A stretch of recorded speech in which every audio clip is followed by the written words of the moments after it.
Hello there, everybody. This is Aaron St. Dennis, the FF Mad Scientist, and welcome into the Mad Science Lab podcast.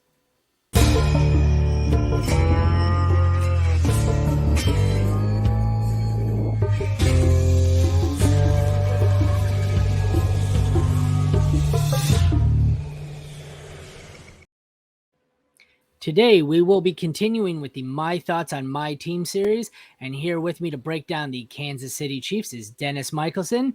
Dennis, thank you for joining me once again. Show looks a little bit different than last time. I got bored. I had one or two rescheduled shows last week, and I used that hour between shows to learn how to make a background and an intro. So I'm just winging it on the fly here. Love the intro, and I feel right at home because as a meteorologist, we're deranged scientists, so I feel right at home with the mad scientists. Perfect. Would you like to take a second here, tell everyone where they can find your work? Absolutely best way to track me down is at DMikeMedia on Twitter, and the scienceoffantasyfootball.com is where you can find our little fantasy football laboratory. That's where we do all the hard number crunching. Professor John Bush and I do two podcasts a week and a lot of other articles and all kinds of other fun stuff over there at the scienceoffantasyfootball.com. Our new home, Excellent. because they killed the pig, the fake pigskin.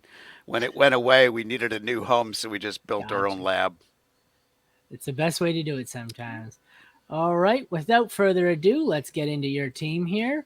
We have the defending champion, Kansas City Chiefs. This is going to be a pretty easy quarterback room to go through. We have the QB1 on most years, Patrick Mahomes, and a backup named Blaine Gabbert that nobody ever hopes to see again, at least not in Kansas City. Not a whole lot to say here. Mahomes is pretty definitively the first quarterback off the board. I don't know what else to say. What are your thoughts? Pretty easy to Now, take. yeah, he's definitely 1 or 1A, but him and Josh Allen are the two best fantasy football quarterbacks, bar none.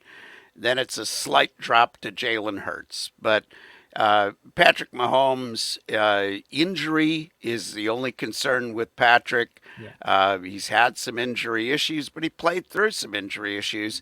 As far as the backup goes, with Chad Henne retired now again for the second time, I don't expect them to coax him out of retirement. I actually think Shane Buechele is more likely to win out the battle, but it'll be, hopefully a player we never see enter the field of absolutely. play as a Chiefs fan.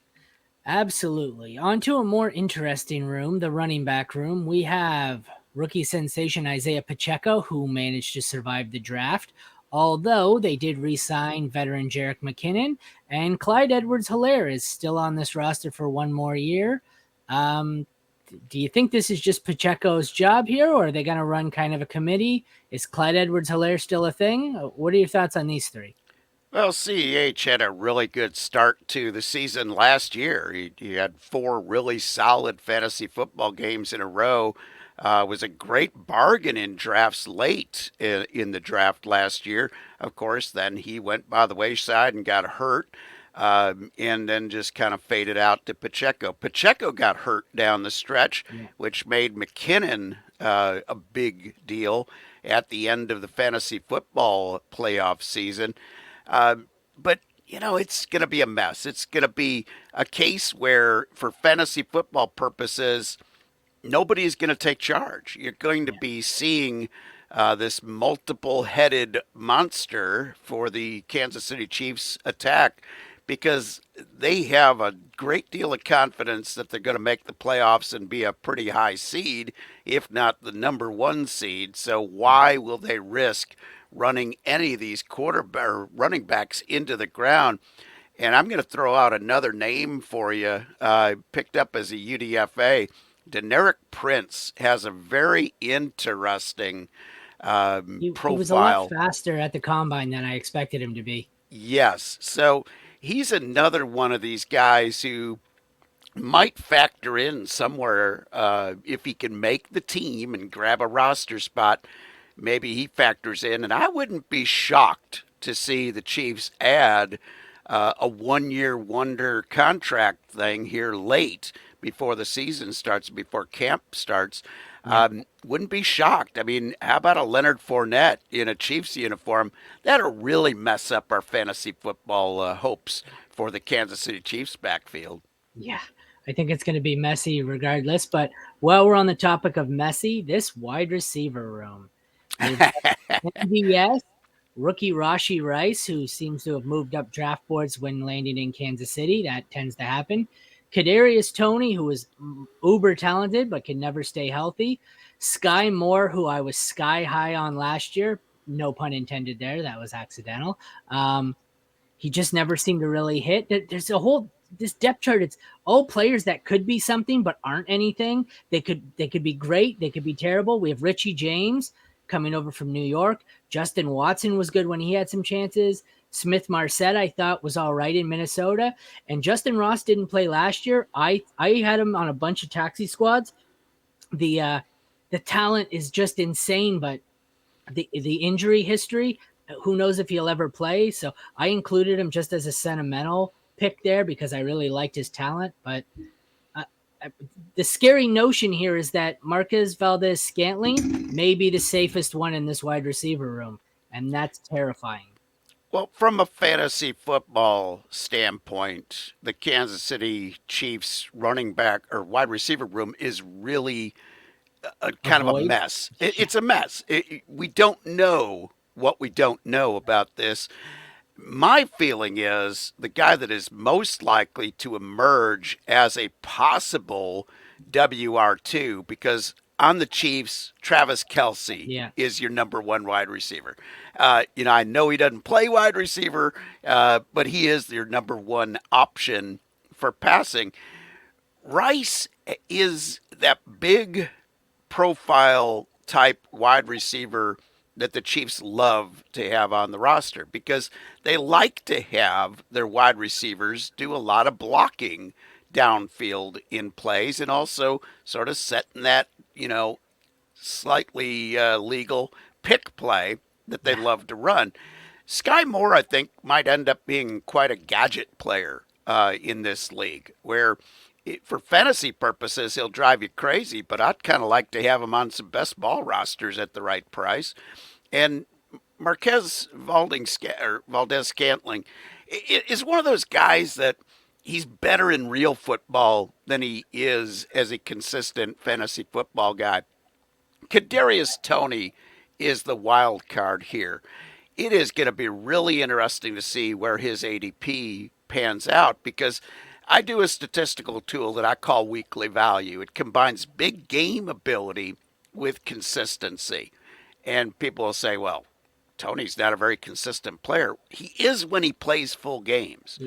that's When the issue. when Yeah, Tony plays full games, he is a very substantial. I mean, he's like a top 15 wide receiver if you just look at his full games played.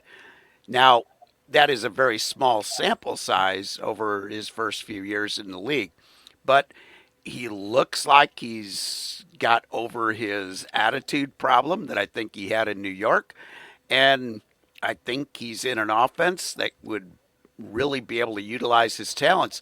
I yeah, just think that Patrick Mahomes, he told us last year at the beginning of the season, he said, with Tyreek Hill gone, from a fantasy football standpoint, you're just never going to know who the guy is week in, week out. He didn't yeah. lie to us. No, There I was was going to bring that up and say I think I'm going to follow that again this year and target most of these guys only in best ball leagues.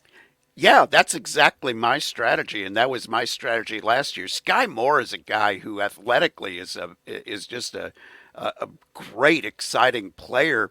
Played small college, so you knew it was going to take longer for him Yeah, to get ready for the pros.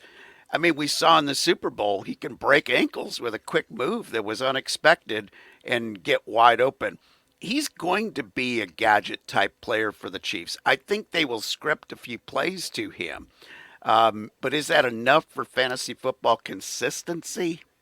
That's the big question. yeah. But I There's a love lot of Rice. Love Rice as a player. As a Chiefs fan, I am so excited to see Rice on that Yeah, roster, and I'm grabbing some shares of him in Dynasty because he's coming cheap. He's coming mid late second round. You can get him. For yeah. me, that's a great deal because he isn't the fastest guy, but he's very shifty. He reminds me of a bigger Juju Smith Schuster with the guy that will get open and will figure out a way to make that very quick burst move to get some yards after catch. I like Rice, Tony, and Sky Moore, and I think I'm going to have some shares of all of them. I think there's going to be some inconsistent issues, and hopefully they stay healthy. But moving on to another easy room here, the tight ends. We have tight end Jesus, Travis Kelsey, Noah Gray is there. He sees some usage here and there, but like you said, it's only because Travis Kelsey operates as a wide receiver. So Noah Gray comes in and plays tight end. Travis Kelsey is pretty much the consensus one and will be the consensus tight end one for as long as he plays. Sooner or later, that age cliff is going to get here and he will be just done one day. But until then, draft him first overall and just pray the hand grenade doesn't go off while you're holding it. Here's the great thing about Travis Kelsey is he's a physical beast. Look at how many games he plays every year. This guy has never had a real serious injury. He knows how to avoid the big hits. Yeah. I mean, this is a guy that he knows when to get down and avoid that big hit, and he just knows how to get away from people. I don't think you're going to see the clip for him until he's late 30s. And Yeah. in the meantime, he's just going to be a beast of a player. He hasn't lost any speed, that's for sure. He's just as shifty. Every team playing the Chiefs knows that he's the man to stop, yet they can't stop him. What does that say for you? He could beat linebackers if they Yeah. try to put a big body on him. He can beat a safety. He can beat a cornerback. He Yeah. he just has the physical tools to get it done. A guy on that roster, though, that I am picking up off of waiver wires in some leagues is Jody Fortson. He is a big dude, and they try to keep working him into some plays, and he's going to be a red zone threat if he ever gets a real handle on this game of football in the NFL. Right now, he is a gadget player at tight end. He's a guy they like to use down near the goal line. And, he might be a late ad in best ball for me this year, just as a guy that, last pick in the draft type of thing that I'll grab at deeper leagues. Based on where you think they're going to go in redraft leagues or where they're going now in best ball, who's a player on this team you think you're going to target and have a lot of shares of? Ooh, boy, that's a. I'll have a lot of Mahomes. I really will. I don't care about having to pay the premium. Yeah. What we have seen, and this is something that I predicted 2 years ago. We were trending towards, and it got picked up really big in my weekly value stat.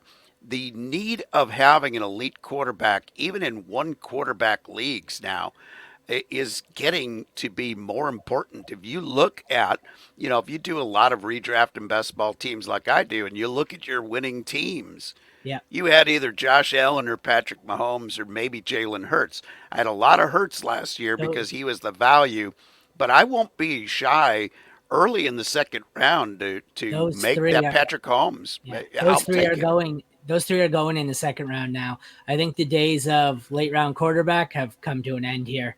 We're swinging the Yeah, opposite way, and you're seeing three of them go in the second, three of them go in the fourth.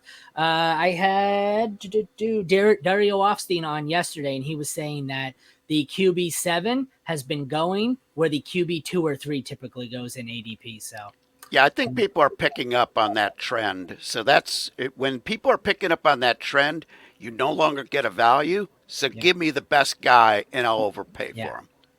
yep. Who's someone you think you're going to avoid on this team? You know, as far as my fantasy teams at where he's going or likely to be going in the draft, I don't trust ADP this early, Yeah. but I think Pacheco is going to be overpriced. I don't see any one running back carrying the weight for the Chiefs. But meanwhile, I'll continue to pick up lots of cheap shares of McKinnon and use him because he's going to catch balls every week. So in PPR leagues, I'm going to grab him at value, but I'll probably be avoiding Pacheco. I think so too. Like you said, that's kind of a messy backfield here. Um, Obviously, they were the number one seed last year. You think they'll be the one seed again in the division at least? One in the division? In the division, I really like their chances. I actually think their defense got better again. They added a lot of good young talent to that defensive backfield last year. Those guys are going to be much better in the second year, and they added some good speed on the edge to get some rush going. And there's talk, if you watch Twitter and you watch the players from the Chiefs on Twitter, they're begging Frank Clark to come back on a 1 year contract. So if they add Frank Clark to an already talented defensive line, they've gone from being like a few years ago. The Chiefs won a Super Bowl with about, a defense that was about 25th best in the league. Last year they were somewhere in the middle. Yeah. They might be a top 12 defense this year in some statistical looks, and they're getting the stops when they need it. So I look at the Chiefs. They're the favorite for the division. There's no doubt about that. And I wouldn't be surprised to see the AFC playoffs going through Kansas City again. Hey, it's only been, what, 5 years straight? Yeah. 14 wins last year. Over, under, or the same? Oh boy, it's hard to go over 14, isn't it? I'd The same? I'd go the same. I'd Yeah. go the same. Last year, I thought they were a 13 win club, and they surprised me by one. I think this year the team's gotten better. I think on paper right now they got a better defense. It's just a matter of what they can do with it.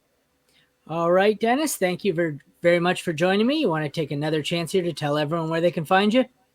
Absolutely. Scienceoffantasyfootball.com for all of my articles that'll be coming out. I'm looking at every single team.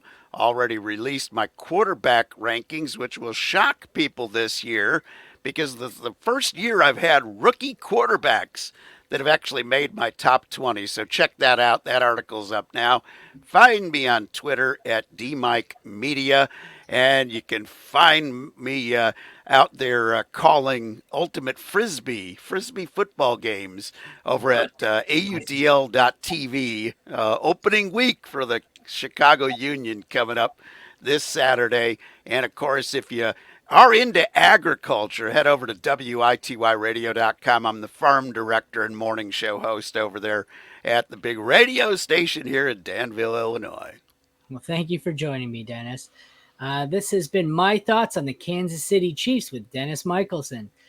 Once again, I'm Aaron St. Dennis, the FF Mad Scientist. This has been the Mad Science Lab podcast. Thanks, everyone, for watching. Thanks again, Dennis. Have a good day, everyone.